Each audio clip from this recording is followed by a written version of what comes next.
బేసిక్‌గా 'యాష్ రాజ్' ఫిలిమ్స్‌లో నాకు నచ్చని బిగ్గెస్ట్ పాయింట్ ఏంటంటే, ఎస్పెషల్లీ స్పై యూనివర్స్ రిలేటెడ్ మూవీస్‌లో too much of cinematic liberty తీసేసుకుంటారు వీళ్ళు. రా agents, Indian army, Indian security, safety, PM సంబంధించినటువంటి విషయాలు ఇట్లాంటి లైన్ తీసుకున్నప్పుడు too much of cinematic liberty. అంటే బయట అలాంటివి ఆబ్వియస్లీ సినిమా అన్నాక కొంత సర్లే సినిమాల్లోనే ఇవి జరుగుతాయి అనుకోవడానికి మనం సినిమా లిబర్టీ, సినిమాటిక్ లిబర్టీ అంటాం. దాన్ని వీళ్ళు టూ మచ్ అన్నమాట. సినిమా కదా ఏమైనా చేసేయచ్చు హీరో, లేకపోతే డైరెక్టర్, ఐ మీన్ క్యారెక్టర్స్ వీళ్ళను ఏమైనా చేసేయచ్చు అనే ఒక ఓరాని బిల్డ్ చేసి దాంట్లోంచి రకరకాల పిచ్చి పిచ్చి విఎఫ్ఎక్స్ అన్ని యాడ్ చేసి ఏవేవో యాక్షన్ బ్లాక్లు చేస్తుంటారు. అలాంటి ఒక టెంప్లేటెడ్ మూవీయే వార్ 2 కూడా. వార్ 1 నీరసం ఉంటుంది, వార్ 2 కంప్లీట్ గా పడుకుందని చెప్పొచ్చు. పాజిటివ్స్ చూస్తే హృతిక్ రోషన్, ఎన్టీఆర్ ఈ సినిమాకి బిగ్గెస్ట్ పాజిటివ్స్. వీళ్ళ పెర్ఫార్మెన్స్ ఇరగదీశారు. ఎస్పెషల్లీ క్లైమాక్స్ ఎపిసోడ్స్ లో వాళ్ళిద్దరి మధ్య బాండ్ కావచ్చు, ఒక పాయింట్ రివీల్ అవుతుంది మనకి ఇంటర్వెల్ బ్లాక్ లో, అక్కడ కావచ్చు.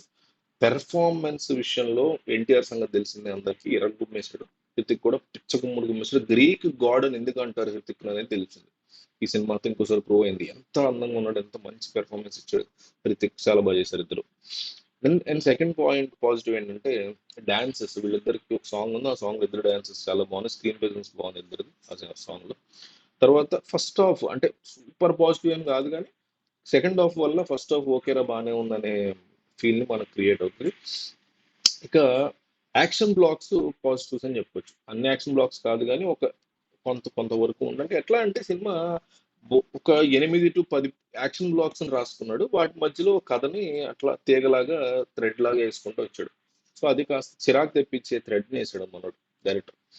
సో అది కాస్త యాక్షన్ పరంగా పర్వాలేదు అన్నట్టు. Music is okay okay, but ఏదైతే మీకు మెయిన్ థీమ్ తీసుకుంటాడో ఇది రొటీన్ టెంప్లెట్ అన్నమాట. చాలా రొటీన్ అయిన, చాలా యాక్షన్ ఫిల్మ్ సంబంధించిన, స్పై యూనివర్స్ సంబంధించినటువంటి ఫుల్ టు బోరింగ్ టెంప్లెట్ అనమాట. ఇండియాకి ఏదో అయిపోతే ఇండియాని కాపాడాలి, ఇండియాకి ఏదో అయిపోతే ఇండియాని కాపాడాలి.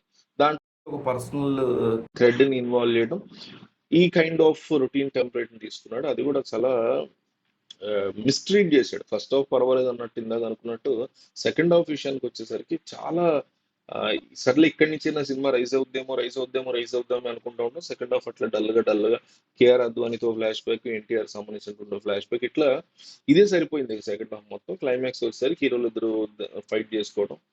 So zero highs. బేసిక్ గా ఎంత మంచి యాక్షన్ బ్లాక్స్ పెట్టా ఈ జీరో హైస్. ఎన్టీఆర్ ని, థిక్ ని, ఇంత ఇంత పెద్ద సూపర్ స్టార్స్ థీమ్ మీద వచ్చినప్పుడు వాళ్ళని ఉపయోగించుకునే అంతలో మినిమం కూడా ఉపయోగించుకోలేదని చెప్పాలి. ఇవన్నీ కూడా చాలా పేలవంగా, చాలా చిరాకు తెప్పించేటువంటి ఫ్యాక్టర్స్ సినిమాకి సంబంధించి. ఓవరాల్ గా ఏంటంటే పెద్ద థియేటర్కి వెళ్ళి చూడదగ్గ సినిమా అయితే కాదు. బ్రేక్ ఏం కూడా అయ్యే అవకాశాలు నాకు తెలిసేది పర్సనల్ ఒపీనియన్ ఏమట్లేదు, నాకైతే నమ్మకం లేదు. బట్ ఈ మూవీ చూడాలా వద్దా అనే దానికి ఇది ఈ వీడియోని ప్రామాణికంగా చేసుకోవద్దు.